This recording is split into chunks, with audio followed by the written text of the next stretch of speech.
నమస్తే, నేను మీ ప్రియా శర్మని. ఈరోజు ప్రియా కుకింగ్ వ్లాగ్స్లో స్పెషల్ రెసిపీ ఏంటంటే మసాలా శనగపప్పు. రండి ఇప్పుడు మసాలా శనగపప్పు ఎలా చేస్తే చూపిస్తాను. సో ఫ్రెండ్స్, శనగపప్పు అయితే నేను ముందే నానబెట్టుకున్నాను. 2 గ్లాసెస్. ముందు ఎందుకు నానబెట్టుకున్నా అంటే శనగపప్పు నానడానికి 1 అవర్ పడుతుంది, లేకపోతే శనగపప్పు ఉడకదు. దాంట్లో కావాల్సిన ఐటమ్స్ ఏంటంటే సాల్ట్, కారము, ఆయిల్, పసుపు, అల్లం పేస్ట్, కల్మాక్ రెక్కలు, కొద్దిగంత చింతపండు, అందులో ఇంకా మిరియాలు యాడ్ చేసుకోండి, లవంగాలు యాడ్ చేసుకోండి, 2 టమాటాలు, 4 ఉల్లిగడ్డలు. పెద్దగా ఉంటే 2 తీసుకోండి, ఎక్కువ వేయకండి, ఎక్కువ వేస్తే మళ్ళీ తీయగా అవుతుంది. సో ఫ్రెండ్స్, శనగపప్పు నానే వరకు నేను ఆనియన్స్, టమాటా అయితే కట్ చేసుకుంటాను. ఆనియన్స్, టమాటా కట్ చేసుకున్నాక మనం మసాలా శనగపప్పు ఎలా చేయాలో నేను చూపిస్తాను.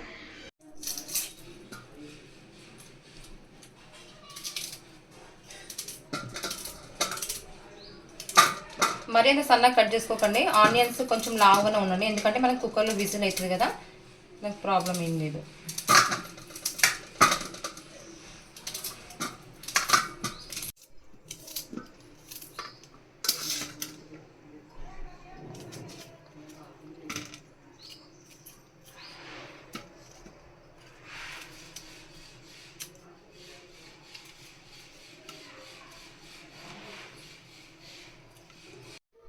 సో ఫ్రెండ్స్, నేను ఆనియన్, టమాటా అయితే కట్ చేసుకున్నాను. ఇప్పుడు నా శనగపప్పు గిట్ల నానిపోయింది. ఒకసారి అది వాష్ చేసుకుందాము.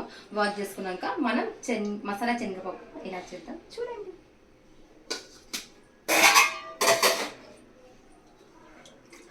శనగపప్పు అయితే మంచిగా నానింది చూడండి.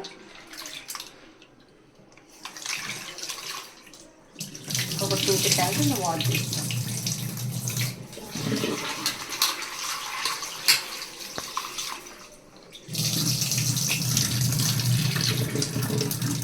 వాటర్ తీసేసుకోండి.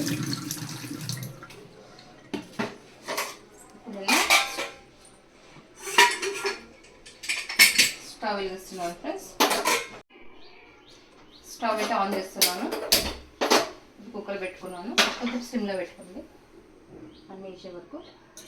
ఇందులో ఓన్లీ ఫస్ట్ పప్పు వేసుకోండి. మంచి పప్పు వేసుకున్నాక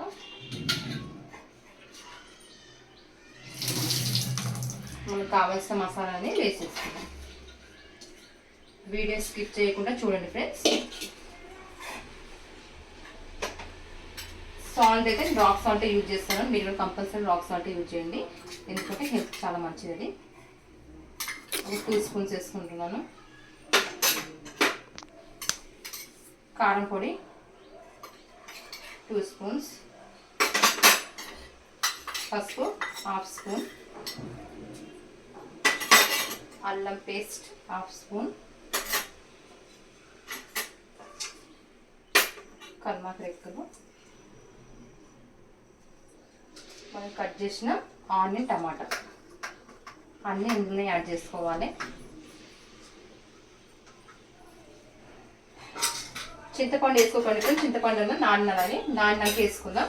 ఇందులో 2.5 స్పూన్ ఆయిల్ వేసుకున్నాను.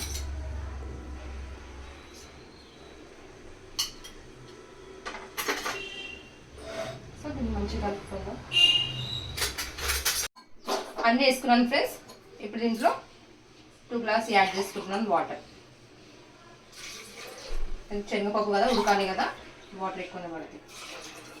నేనే 2 గ్లాస్ తీసుకున్నాను. ఒక 4-5 విజిల్ కావాలి.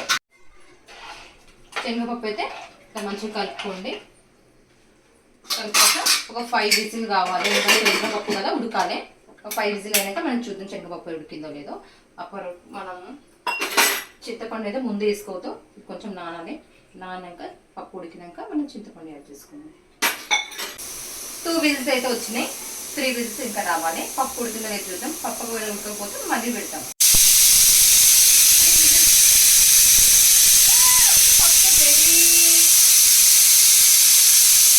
5-6 విజిల్ అయితే అయిపోయింది ఫ్రెండ్స్. ఇప్పుడు చూద్దాం పప్పు ఉడికిందో లేదో. నేను ఆఫ్ చేస్తున్నాను స్టవ్.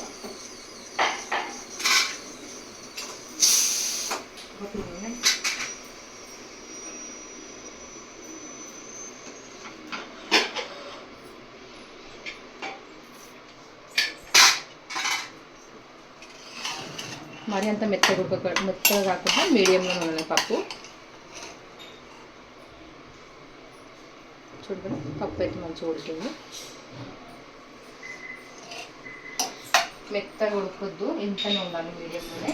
ఇప్పుడు మనం ఇందులో చింతపండు నానబెట్టుకున్నాం కదా, చింతపండు మంచిగా కలుపుకుంటున్నాను. చింతపండు మంచిగా మ్యాచ్ చేసుకున్నాక లైట్ తీసుకుందాం. చింతపండు వేసినాక మీకు చెప్పాను కదా, మిరియాలు లవంగాలు అది మంచిగా మెత్తగా నూరుకొని అల్లు వేసుకుందాం. చింతపండు లైట్గా వేసుకుని మనం చాలా పుల్లగా అవుతుంది కొద్దిగంతా.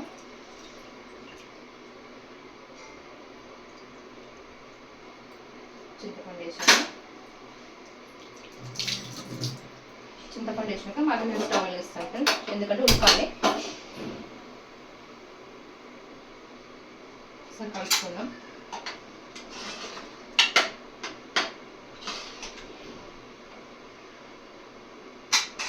ఇది కొంచెం ఒక 1 సెకండ్ కొంచెం బాయిల్ అయ్యాక మసాలా వేసుకుందాం.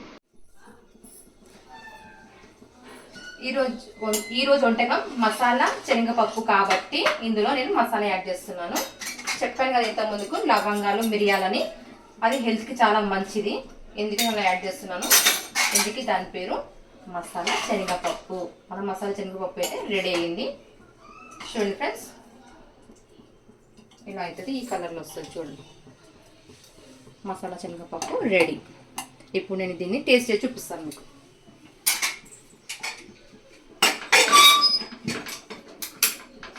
స్టవ్ అయితే ఆఫ్ చేస్తున్నాను. మన మసాలా శనగపప్పు అయితే రెడీగా ఉంది. ఇప్పుడు నేను దీన్ని టేస్ట్ చేసి చూపిస్తాను. మీరు ఇట్లా కంపల్సరీగా చేసి నాకు కామెంట్లా చెప్పండి. మసాలా శనగపప్పు అయితే రెడీగా ఉంది. సో మీరు చూశారు కదా ఫ్రెండ్స్, నా వీడియో స్కిప్ చేయకుండా చూడండి. మీకు ఎలా ఉందో నాకు కామెంట్ ద్వారా చెప్పండి. ఇప్పుడు నేను ఇది మసాలా శనగపప్పు రైస్తో టేస్ట్ చేసి మీకు చూపిస్తాను. మీరు కంపల్సరీ ట్రై చేయండి, నాకు చెప్పండి.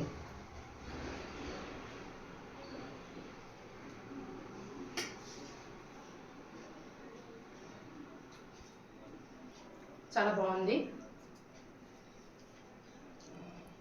చాలా టేస్ట్గా ఉంది, చాలా రియల్గా టేస్టీగా ఉంది.